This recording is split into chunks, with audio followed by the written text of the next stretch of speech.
All right, guys, we just got here. This episode is going to be about wintertime cranking. It is 25 degrees out here. You can see frost over everything out here right now. We're getting ready to launch the boat, and as you can see, we're here at John H. Kerr Dam Reservoir, something like that. But if you're from Virginia, we call it Bugs Island. So depending on what state you're from. But in this episode, I know the lake is rising. We've had a lot of snow and rain here lately. I really don't know if we're gonna catch anything at all, but in Virginia this time of year, it is a bad time of the year to fish for bass. I wish I lived south. I know I want to put out more bass videos for you guys, but it's just this time of year where I live, I can't really do bass episodes. But I will be getting you a lot more as it starts warming up. I appreciate you guys supporting me in this channel. And without any question, I think it's time to tie on some crankbaits. And I can see already right off the giddy, we got flooded conditions in the wintertime. Not looking good for this video, but we're gonna go after it. You wanna see what conditions we face everywhere we travel around the country? Well, you about to see a true, hey, let's go out here and see if we can figure something out, because with rising conditions in the wintertime and it's 25 degrees outside, you're gonna see raw footage of me trying to make this happen. All right, guys, here we are. We're just idling away from the boat ramp, and like I mentioned, we're on John H. Kerr Reservoir. And where are we gonna go? I have no idea. Like, everybody thinks this is my home lake, but I really don't know where or what we're gonna do. You can see already, I mean, look over here on the structure scan as we're idling out. You got a lot of shad, white bass, stripers, and they're all about 20 foot. So to me, a clue already is, see, look here, 30 foot and down, like 20 foot and down, there's nothing. It's a steady bar right here at 20 foot. So as you can see on both of them, so I already know right now that to go fishing below 20 foot is probably a waste of time. So first thing I'm going to do is I'm going to zoom in here on this map. I'm going to look for something channeled right now. I don't want really nothing flat. So if you take a look at the map right here, you can see a lot of flatness over here, as you can see the shading on this dam. But over here to the left, heading up this way, it's a lot of channeled banks, not as steep, I mean not as flat. So we can pull over, and as you can see, a lot of steep banks down this side of the lake. So right now, first thing in my mind is I'm gonna head over this way and try some steeper banks, and let's see if it pays off. All right, guys, so anytime you're dealing with cold water, I'm going to show you a few of the crankbaits we're going to do today.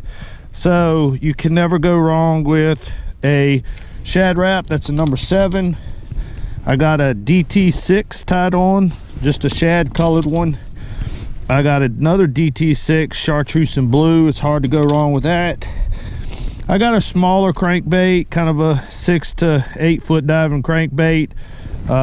Shad, a little bit more neutral color, and of course we got to have some type of wiggle wart on. This is a custom painted wiggle wart and a square bill. So we're going to see if this choice is the right choice. This is a wintertime cranking situation.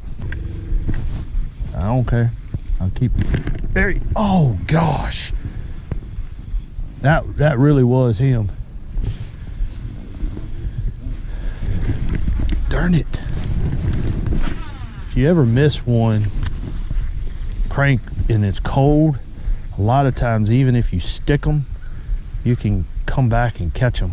They don't feel it. They're pretty much numb.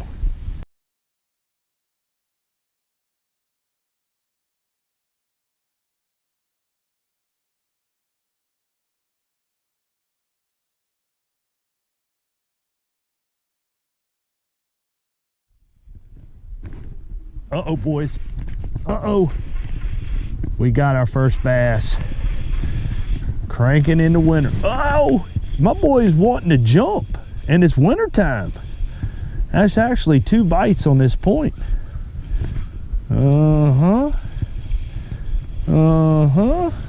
Actually feels pretty good.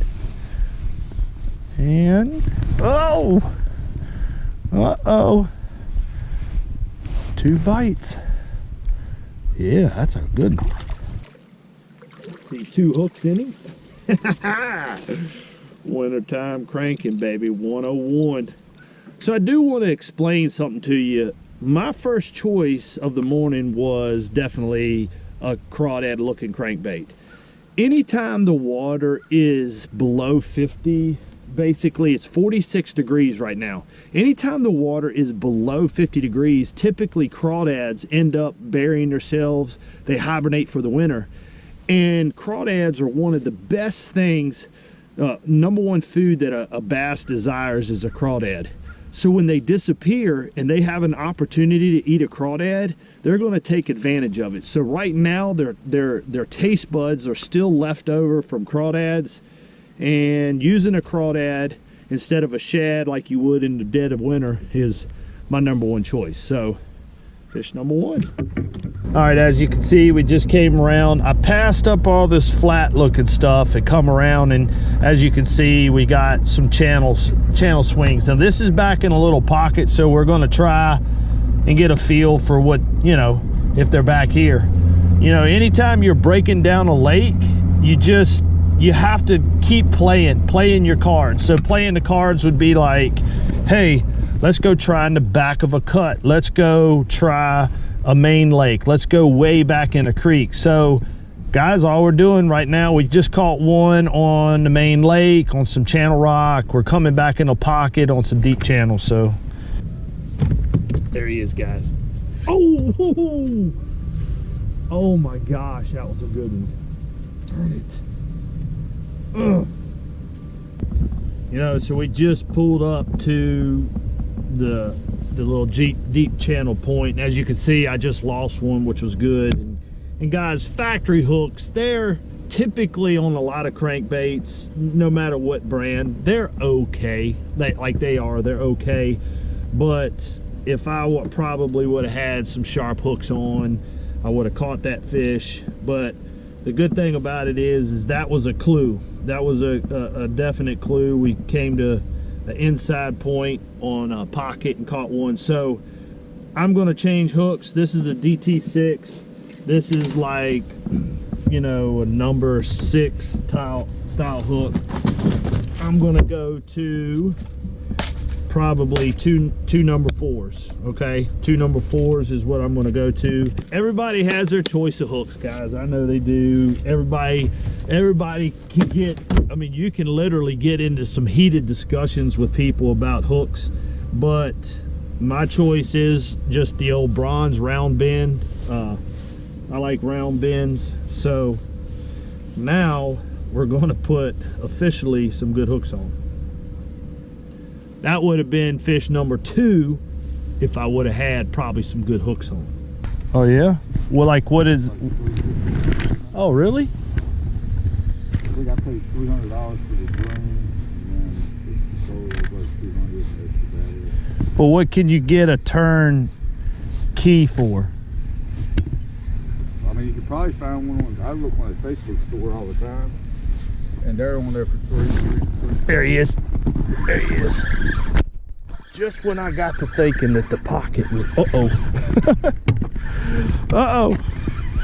Just when I got to thinking that pockets wasn't the deal, we catch one, and a good one too. Ooh. He's barely hooked too. Oh gosh, he's barely hooked. Got him just in the cheek. Hey buddy, I just broke a rod. Oh, nice. Just broke me a spinning rod. Catching your butt. All right, well, throws a little curveball into the situation right here. So we have had 3 bites on points, and I was just about to give up on maybe an inside pocket or something like that, and lo and behold, to catch one, and a decent one too. So fish number 2 of the day. Can't really say I got a pattern right now, but we're learning, and I'm going to show you on the map what we've done. Okay guys, as you can see, this is move number 2. Let's zoom in here a little bit. All right, we started, you can see like a channel swing comes in right here for sure, okay? We got bit right off that point. So that made 3 bites off the point. I came in to the back of this pocket, nothing. I came around, nothing, nothing, nothing. And then as I almost got ready to rule out and say, look, we need to quit fishing pockets, I catch one. I'm still not gonna rule it out. You can see the shad are just loaded out here, like just balls of shad everywhere. But you can find that all over the lake. So I don't really, this to me, I'm not really paying that much attention to. We're basically catching those fish that are just set up, lounging around structure, getting reaction bites. So shad is a good thing, but not a overly stressful thing to me. Like, I'm not focused on it that much. As you can see these isolated dots that are around that ball of shad right there. That could be anything from white bass to bass to stripers. But today's video is wintertime cranking, and the water is literally only 46 degrees. So what we're going to do now is I'm rotating over here. As you can see, again, we got a point, a very defined point. We're going to skip this pocket, come over here, and see if we can get one off of this point right here. All right, we just come, and as you can tell, we come out of the pocket, came over here, fished around that point to kind of split those 2 creeks. I really thought we'd get bit right there, didn't get bit. So we're gonna go back in this drain a little bit, little creek, and it looks a little steeper back here on the right, so we're gonna attempt that. All right, the struggle is real. So came here, wanted to try a channel bank, come to the back of a, you know, like the pocket right here. No luck. We're gonna search now. So we're gonna go, actually, we're gonna go look out. This is the main lake, main part of the river. We're gonna come out of this creek and maybe try some of this towards the mouth. Because if I think about it, had 2 bites along the main lake. We got right here, had 1 bite, and then caught one towards the mouth. We haven't done any good towards the back end of the creeks right here. So let's go back out towards the front of this creek and try some stuff out towards the front. Ha! That's what you call matching the hatch. So here is like the midday report. It is PJ time, peanut butter jelly time, peanut butter jelly time. YouTube might even strike me out with such a good singing, you know, for copyright. But all right, so here we are, lunchtime, and this morning we caught a couple, missed a couple, lost a couple, and it's been a big lull right now. But typically that's the way it's going to be in the wintertime. You're always, even in the winter, you're going to have a good early morning bite, and then typically you have a little lull, and then as that water starts to warm up a few degrees, you get later in the afternoon. I call it the afternoon delight. So I'm hoping things are going to pick up. We're still trying. I might actually switch. I'm going to give it a little bit more time down here towards the dam, and then if not, I'm going to actually go up towards the river to probably where it's a little bit muddier and see if we can't trigger some bites that way. All right, guys, we just made a move up the lake, and what we're looking at here is, it's pretty obvious. You see a flat side of this. This is a big arm and a big arm, and this is like a center pocket between these two big arms. So we got a lot of points. If they are migrating in or out, this could be a good pocket that they might pull up in. Have no idea. Again, guys, we're just exploring on 47-degree water temperature, cranking. Let's get at it.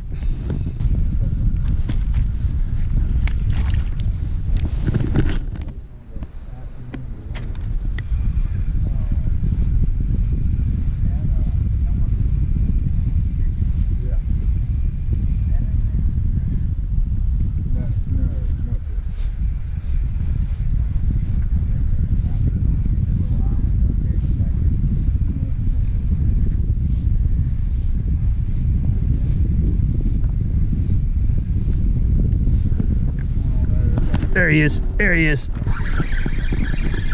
That was pretty cool. That was really cool.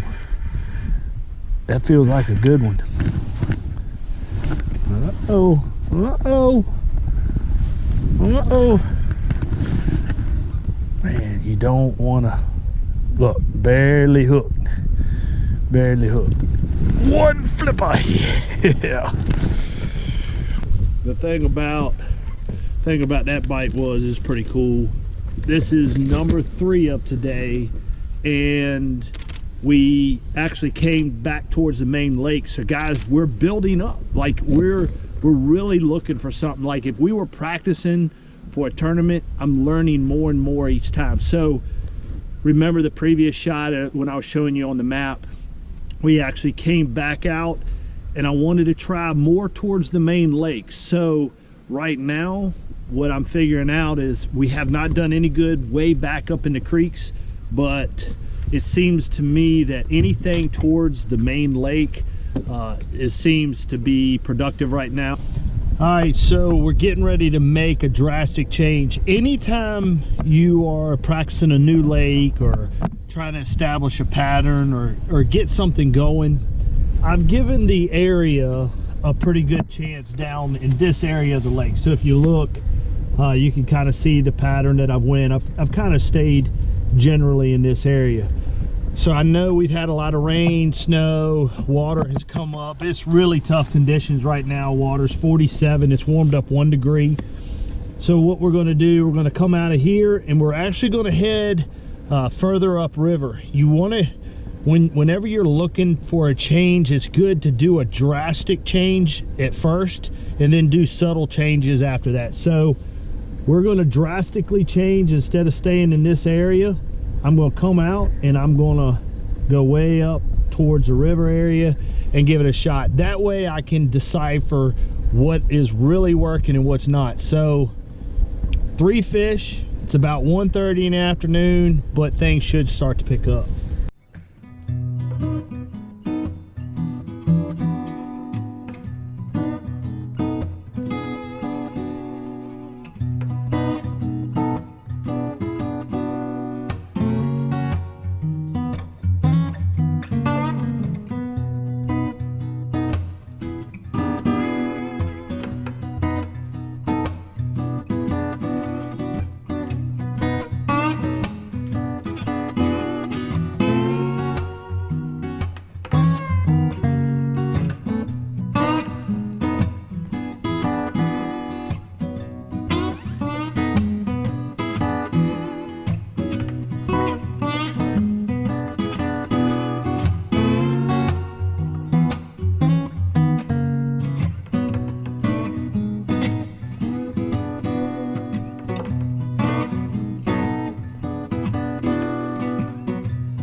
All right, guys, this is the end of the video, and I want to explain to you a little bit and show you a little bit color-wise and what the selection was.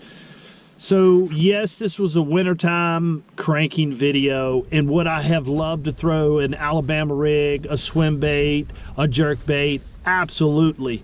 But I hope you watched this video and learned in my thought process by me showing you what I'm looking for on the map, where I was going, how I was adjusting and trying to make things happen. You can't make things happen in 47-degree water temperature. It's just, you can't force it. So when it comes to cranking again, we caught like the 3 fish. I appreciate you guys hanging out. So here's basically the color selection of my thought process. So I tried a little bit of a, what we call a neutral color. We got into a fairly clean water. Again, DT6, chartreuse and blue. When we got into the muddier water, this was actually 2 of the 3 we caught, and actually lost one today, was on DT6 white. Now, the first one we caught was on this wigglewort, crawdad looking color.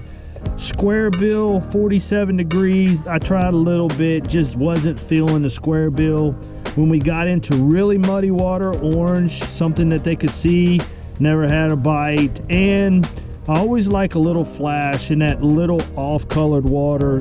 Tried that color, but basically I couldn't force them into biting the crankbait. I know this is a cranking video, but guys, I hope you learned something. You guys have been so kind to me, liking, subscribing, and commenting, and I really do appreciate that, guys. And